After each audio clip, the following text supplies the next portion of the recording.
So, it's been a few days since the Division 2 private beta ended, and I know I'm a bit late on this video, but it's mainly because I was focusing a lot on the gameplay videos. But I wanted to share my thoughts on what we've seen so far. I'm gonna start talking about PvE so we can get that out of the way and go into what's a bit more important to me, the PvP.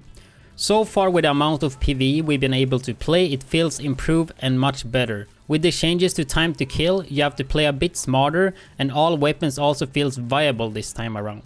Even though I feel the snipers are gonna be the meta since they're a perfect fit for this time to kill.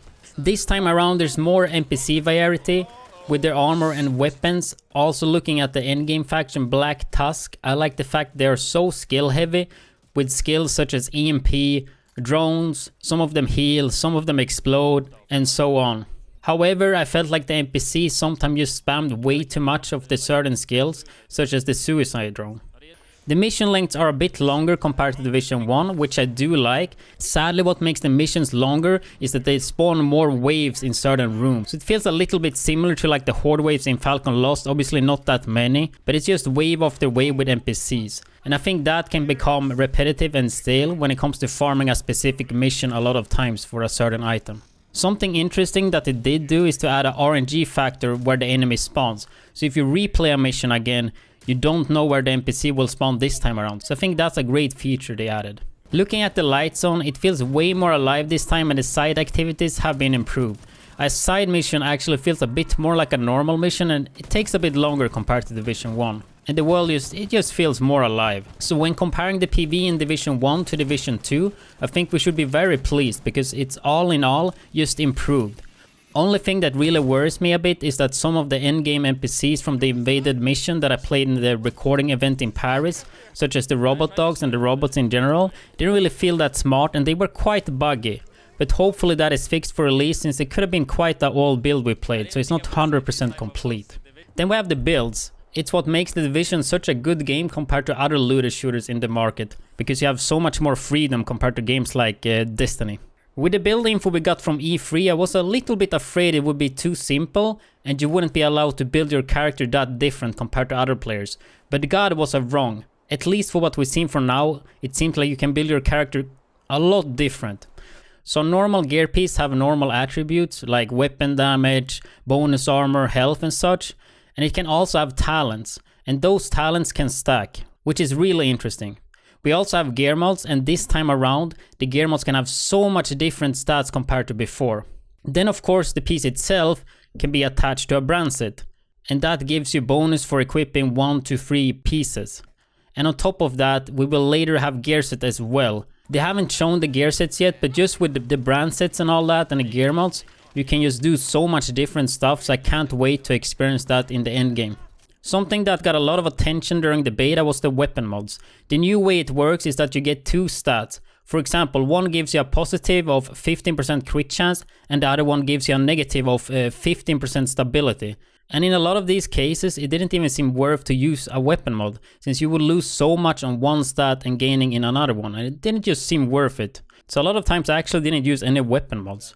However, the Division dev Tillander tweeted that they are reworking that, which I think is good because we do want to use weapon mods and I don't want them to feel useless. And then we have the weapon talents, and I gotta say I'm quite a bit disappointed how some of them work. With this talent, for example, 3 consecutive body shot kills refills the magazine and grants 50% weapon damage for 7 seconds.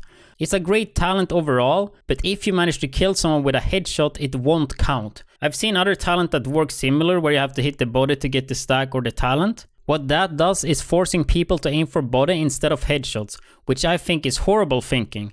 Instead of it being focused on body shots, let it be focused around hitting the target like anywhere, because I don't want to be forced or in a disadvantage where I feel like I need to hit body shots instead of headshot. I think it's okay to have a talent that focuses around headshots because it's harder to hit and it deals more damage. But having it on body only, I think that's just bad mechanic and bad to force you to just aim for body. Then just let it be that you hit anywhere on the body, and even headshots, right? Also, it seems like talents won't refresh. I had a talent which on kill granted me weapon damage for 5 seconds, and during that duration I got another kill and the talent did not get refreshed. And I think it should refresh so you can keep it going. Then we have the graphics, environment and details, and I heard a lot of people actually complaining about the graphics, especially in the early footage. And at least in my eyes, the graphics are upgraded. But it's a different theme this time around, which I'm actually happy with. Even though the snow in New York was amazing. The environment and details in the game I think is top notch and something that Massive are just really good at. Even though I'm that kind of guy that play everything on low for more frames, I can appreciate the graphics and details put in the game. And I think that's one of the reasons as well why they got to do the Avatar game. Because they're just so good at making the environment and world look good, right? Then we have the skills in Division 2. And as I said before, I think most of them are actually really cool. However, when it comes to functioning, they just don't seem to work that properly. We were very limited this beta with the skills, but the Seeker Mine, half of the time, they didn't really want to attack the target that I choose, and the turret would just shoot target that was behind walls. So I was using the turret as a pulse, basically. The drone was working pretty well though, but please let us turn off the audio from the drone, like I'm already annoyed by hearing that sound 24/7. The power of the Seeker Mine was pretty crazy, I gotta say. Without investing anything to it, it almost destroyed all of your armor. And when your armor is gone, you're almost dead, since the health is super low in this game. So your survivability is all about your armor right now. So imagine if you do spec into it a bit. Like, I know it's only level 7 PvP, but I think just endgame will just give you more potential to make it stronger. Like, I saw some crazy gear mods that would give you 300% Seeker Mine damage in the level 30 mission you could play. And it's an easy one-shot if you would get 300% more damage. Like, we're not sure how that would work in PvP though. Like, maybe it doesn't apply to PvP. But still, I don't think Seeker Mine should almost one-shot you, especially when you don't invest into the Seeker Mine. And they also AI controlled and they stagger on top of it. There was also almost no way to outplay the Seeker Mine. The hitbox seemed to be out of place and really small. So it was way harder to shoot the mine, and then on top of that, the mine could tank way more bullets if you compare it to Division 1. So at least if they keep the current strength and give them potential to one-shot, you need to give us a better way to counter them and outplay them. Because in the beta, they were kinda undodgeable. Status effects. The improvement on those are actually really impressive, and some of them barely affected you in Division 1. But now they actually mess you up a lot. For example, Disoriented makes it so hard to control your character normally. I think it inverts your control, I'm not really sure about that, but it doesn't move where you tell it to move at least. So I think that's pretty cool. Then they changed the flashbang a bit, like it would flash you in Division 1, but you could still see your surroundings and players. This time around you can't see anything, so it's actually pretty good this time around.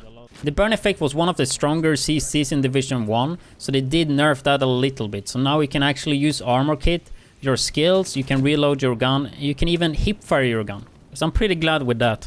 Something I did notice was that shock grenades actually shock you through objects though. Not sure if that's intended or if it's a bug. I really hope that is a bug though and it will get fixed. But I'm really happy with what they did with the status effects. Something that Division 2 really improved on was the gunplay.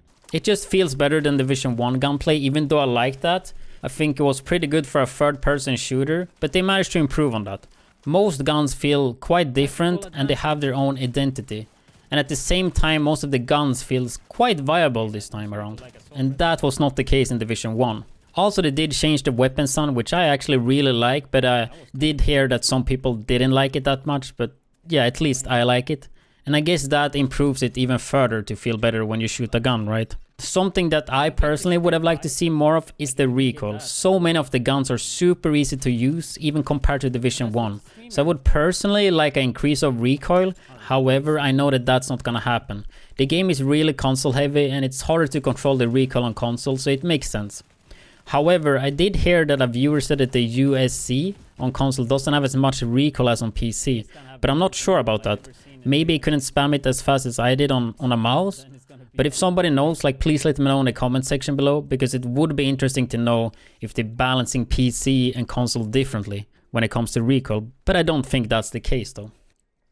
Something that changed quite drastic from Division 1 is the time to kill. I've always been a fan of faster time to kill, so I kinda like it, and it helps making all the different weapons feel more viable.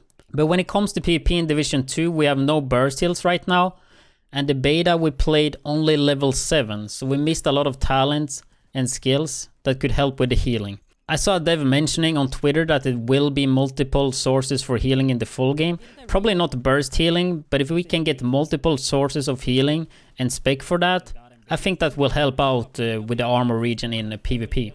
Because one of the problems I noticed was while fighting it was super hard to push. For example, One time I knocked 2 guys, then I wanted to advance forward to another cover. However, I did miss a guy and he instantly punished me and killed me while I tried to move to the cover. There's not enough cover in Division to always be able to move around safely, and I don't think PvP should be all about sitting in the cover. Just head peek versus head peek, and one almost dies and he heals, and if you try to push during that time, he will get his armor kit off and he will just melt you. Because he is in cover and you try to advance forward while he was low and healing. But he gets his armor kit off and now you are in a bad position. I'm all for having tactical plays, but sitting in cover all day and just head peeking, it's not tactical at all to me, and it's very slow and boring. Especially when you can cover glitch, you can basically aim at people while they can barely see a finger of you even. And I mean, that needs to be addressed if they want to have the PvP like this. I felt in general it was hard to outplay people in this type of PvP, since it mainly came down to who fired first, and positioning was super important. Don't get me wrong though, like positioning and who shoots first should definitely have a big factor, but it shouldn't be everything. So talking about movement, it's way slower and clunkier, and personally I'm not the biggest fan of it. However, I see what they're trying to do. The strafing and the so-called chicken dance was extreme in Division 1, and I was never a fan of it, and I never really strafed as well. I think they overdid it for Division 2 with the movement though, like it didn't have to be this clunky, especially with the change to time to kill and the healing, like that will solve a lot. But I think we will all get used to the new movement in Division 2, and I'd rather have that than the exploitable movement in Division 1. I mean, I remember playing PUBG, for example. I think that's one of the clunkiest games, and as long as you play it for like a few days or a week, you will get used to it. So if you can get used to PUBG movement, I think Division 2 will be fine. With that said, I think it's important to add back some ways to outplay people in the game. With the movement being so slow, you're gonna be more stationary in PvP this time around. And in general, it's just easier to hit your target with the easy gunplay as well. So one way of doing that would be to put the headshot damage back where it used to be in the good old days. Headshot damage is still going for a multiplier in PvP, which seems to be 0.9 this time around. It used to be 0.8 in the end of Division 1. But I mean, since the gunplay is easier than Division 1 and targets are going to be more stationary, I think it's only fair that you actually don't lose any headshot damage when it comes to PvP on your build, since it is way easier to hit headshots in PvE compared to PvP. I would even like to see a multiplayer of maybe 1.1 or 1.2 to make it more worth to aim for the head, because I don't want to go back to the current Division 1 meta, which gives you the feeling of only aiming for body, because it's too much of a risk aiming for the head and you don't really gain that much like hitting headshots, even though I feel like I have pretty decent aim, right? Talking more about PvP in Dark Zone, so something that a lot of people complained about were the new player sizes in Dark Zone. It's gone down from 24 to 12 players. The Dark Zones itself are way smaller compared to Division 1, so I thought 12 people sounded actually alright. But after playing the beta, 12 people were definitely not enough. I had a really hard time to run into players, so I would like to see them try 16 instead. I think that would be perfect. There's been a lot of talk about the newly added checkpoint turrets in Dark Zone. Personally, I don't mind them too much, but they're definitely too strong right now. I would like to see the shock effect gone maybe, or at least lower the damage and the range, and I think it will be fine. Getting one-shotted by a turret is a bit silly to me, but they should definitely deal a lot of damage to prevent the so-called camping. When you died as a rogue and you went out from the checkpoints, a lot of times you would not have enough time to get out there, so you would get hit by the turret since it's synced up way too fast with your current rogue group. So increasing that time would be pretty nice, because dying to the turret over and over again trying to get to your group, that's not fun. Something else I noticed is that it's way harder to spot players. Of course, we did play without a pulse, but even without pulse in Division 1, the game highlights other players, but in Division 2 it doesn't. I think this change is fine though. It's also harder to spot rogues. You don't see them on the minimap unless it's manhunt, and the actual rogue icon on players is way harder to see, and I think you have to be way closer. I see what they're trying to do with that, but I think the old way in Division 1 is just better, even though this would like make more sense for the lore, I guess. And talking about rogue, the rogue system, it's quite good, but something I really disliked was if you died as a manhunt, you have a 1 minute respawn timer, and on top of that you can't toggle rogue in like 2-3 minutes after you spawn. So I have to wait like 3-4 minutes before I can go rogue again, which I know I'm gonna get sick of really fast, because I like the PvP in Dark Zone with as little as possible in downtime. So please reduce both of those. Looking at the death screen for 1 minute, it's definitely not a fun gameplay experience. And I did talk about this before as well, but when you do go man out, there's still a RGB effect on the screen, which is just super annoying. It used to be way more though, but I still don't think it should be there. Like, at least give us an option to put it off. And talking about the mana rewards for upgrading to highest tier, it just felt really bad. This may change for the endgame though, but right now it didn't really feel worth it at all. It would just be more efficient to only farm landmark. I mean, obviously, like, farming landmarks only should be faster. But I mean, going mana and upgrading to tier 3, like, it should be a decent reward, I think. With the changes to armor kit and time to kill, ganking is gonna be way worse than in Division 1. Maybe at the end game that will change, but right now it takes 3 seconds to use your armor kit. And that's like your main source of healing. And I know people are gonna go to Reddit and they're gonna make a Reddit thread and they are gonna complain that they are getting ganked and there's no time to react or nothing they can do. Because that have happened all the time, right? So talking about the PvP modes quick. So we got to play one map of Skirmish, and I gotta say the map felt way too big for 4 versus 4. And the map was just really boring with most people trying to camp one spot on the roof. So I hope the other maps will be more enjoyable than that. There were also a few things that annoyed me while playing. First of all, if you played a match and then you got into a new one, you would only start with 3 armor kits. In the first match I started with 6, so that's quite a big difference, especially if you stay alive for a long time. You're gonna get rid of the armor kits pretty fast. The spawn system actually reminded me of Call of Duty sometimes. It seems like there were only 2 spawn points, so maybe add a bit more spawn points on the map to avoid spawning right into people. Also, if you reach the spawn where the enemy spawns, you can't nade, and if you go in there with your skills active, they will get instantly destroyed. Which is quite annoying because a lot of times people would just camp in their spawn. And then we have some bugs and glitches. Wouldn't be a Division game without it, right? Sure, this is a beta, but we all heard how they created Division 2 since Division 1 just had a lot of broken mechanics and problems, right? So when going into Division 2, I was hoping for just the biggest problems in Division 1 to actually be gone. Sadly, we still have problems with desync, network lag compensation and all that, which was a huge problem in the first one. And in some scenarios, it even seemed worse this time around. Hopefully people like Battle Nonsense look into that and make a video so we can get a better look on how or if they even did improve and change it. Because it would be really interesting, and if nothing really have changed, I would at least put some pressure on them so they have to find a solution. I understand it's not easy, but we can't have the same desync that we have in Division 1 or even worse. Like, it needs to get better. Otherwise, the experience in especially PvP will just be really bad. We still have problems such as double reload, and I had problem with having no crosshair at times, and a few times I had a crosshair but my bullet wouldn't go where the crosshair aimed. And also the hit rate was super off sometimes. I was 2 meters away, hit them straight in the head and it didn't register. That could have been something with the lag compensation and all that, so hopefully we get a better look at that later. And another bug I noticed was while fighting medium to long range against players, I noticed the game thought I went out of combat 2 seconds after getting shot, making my armor heal up instantly. So I could just snipe until I got hit, and when I got hit I would just back off a little bit and my armor would instantly heal up for free. I do think the small bugs and all that will be fixed, but I'm really worried about the desync because yeah, it was one of the most frustrating things in Division 1. So to wrap this video up, a lot of people are worried about the PvP and they feel like it changed too much and it's too slow now. Ever since I saw the game at E3, I've been following the game a lot, and I've been knowing that they wanted to make it more cover-based and slower gameplay, so I wasn't that surprised when I played the PvP, since I already knew it would be quite different experience compared to Division 1. However, I can understand a lot of people that love the Division 1 PvP, and that they're not too happy with how it is right now in Division 2. However, after playing the beta for almost 48 hours, I can say I did have a lot of fun, but it was very hard to get a good feeling about the PvP, since most people were really new, and in Dark Zone most people didn't want to fight after they died, and of course it was only level 7 PvP. I am a little bit worried that it will be too cover-based and too slow. I just hope that you won't get as punished as you get right now for pushing. Like, you shouldn't be able to run straight in the open, but I mean, sometimes you gotta be able to move a bit, and moving 5 meters without cover, you shouldn't like instantly die, right? Then we have PvE. It seems great so far, and we haven't even seen the 8-man raid. The way you build your character seems really good as well. I thought it would simplify it too much, but that doesn't seem to be the case. I'm still looking forward to the game. Like, the only thing that really worries me is that it won't be enough skill gap in PvP, and that it maybe will be too slow for me to enjoy. And of course the desync, I think that's really important that they fix that. And yeah, I think that's it. It would be interesting to hear what you guys think about it, so you can put that in the comment section below and we can talk about it.